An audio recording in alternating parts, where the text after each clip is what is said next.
I know one of the big mistakes that people make early on, it's a rookie mistake, right? Not understanding the decision-making process, like who's involved in the decision.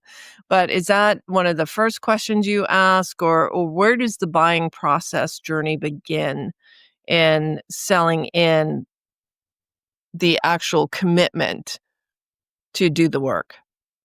So I'd say the process buying journey starts in the first sales conversation. And I teach my clients how to ask questions similar to what you're referring to. Who's involved here? Who needs to say yes to this? Who needs to sign off? Who needs to weigh in? Um, how does how does how does this typically work in this company? How do consultants get brought on? How do vendors get approved, et cetera? The first rookie mistake is not asking those questions at all. Mm-hmm.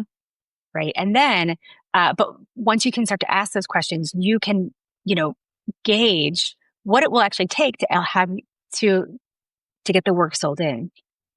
Then really the sales process often becomes, you think you're selling to your main contact, but you're not.